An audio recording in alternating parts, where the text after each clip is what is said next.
there are people out here who are actually envious of other people's trauma, especially if they haven't been through much trauma themselves.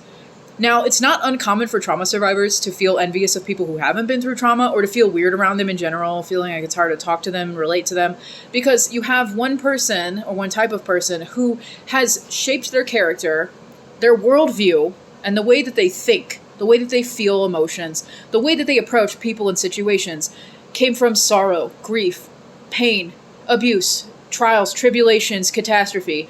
And the other side came from stability, calm, peace, love, support.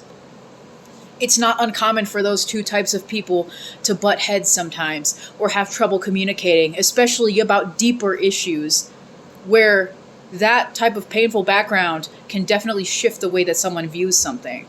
For example, I've been through a lot of trauma. I am more likely to side with someone who has ended the life of their abuser versus someone who believes that no one deserves to have their life ended by somebody else because they've never been through something that painful. They don't understand how you could get into that mindset. That's just one example.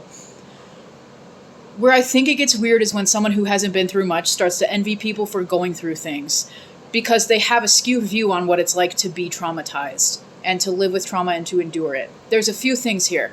Not everyone who's been through trauma comes out this beautifully formed, wise person, like a phoenix risen from the ashes, completely reborn.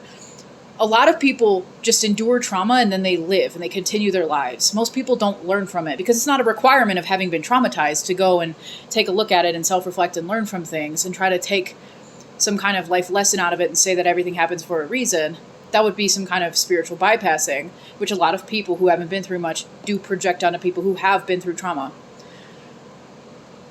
Another thing is sometimes people who've been through a lot of trauma actually end up being harmful themselves. They end up abusing other people. Or they end up being addicted to drugs, alcohol, gambling, or they start getting into the wrong friend groups or relationships, they join a cult, etc. Sometimes the way that people react to their trauma is not a good thing. It's worse than maybe what they've even endured because it starts a spiral down because it's really hard to get out from a hole that other people dug for you that you don't know how to get out of. The thing is, where I live in the USA, the mental health system is shit, quite honestly, and that's coming from a former social worker. I have 2 social work degrees, bachelor and master, and I was an intern therapist. I was in line for my licensure. The mental health system is not set up for people to succeed most often. It's a messed up system. So there are plenty of individuals within the system who do want to help genuinely, and there are a lot of patients and clients who do get a lot of help from the mental health system. I'm living proof of that.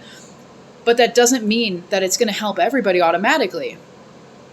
So that leads into the idea that if they're not this reborn person, then they must just have decided not to learn from it. That's not a requirement of having gone through something. So it's not all fun and games. But the thing is, I think people who haven't been through much might envy people who have, because a lot of media is built around that too, and I'm sure there's plenty of other reasons, but media is the one that I think about as someone who loves movies and TV. And books, even though I don't read much anymore because my ADHD is a little hard these days. I digress.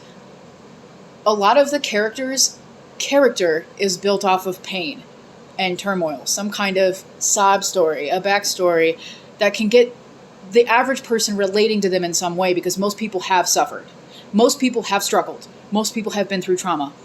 And there are a lot more people these days who are coming forward realizing that they've actually been through a lot more than they thought they had because we're speaking up about it more, which is why I continue to speak up about it too. It's important. It's cathartic for not just me, but for a lot of people. Like I said, it's not uncommon for trauma survivors to look a certain way at people who haven't endured much.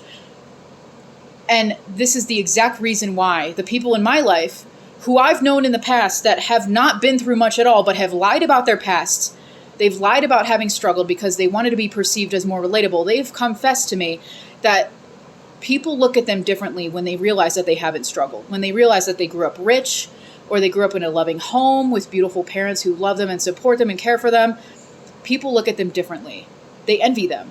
And that's not uncommon. Most people have struggled. So when you see someone who hasn't, it feels unfair. Because why did they not get to struggle? Why did I have to go through what I went through? But just because I went through what I went through doesn't mean that they also deserved it just because they didn't go through it. None of us deserved it. The only people who deserve it are the bad people who caused the bad things to happen. I will stand on that. I don't care whether you agree with me or not. I'm not going to change my mind on that one. That's where I think parallels and comparison could be healthy for relationships, because I will often say, I haven't been through much like that. I have been through other things that can kind of put me in a similar perspective, and I can see what you're saying here. That's very different than saying, oh yeah, I totally relate, when you don't. What's worse than not having gone through anything and being viewed as this hyper-privileged, ignorant person who doesn't understand how the world works, that people envy, is lying about having gone through something that you haven't been through.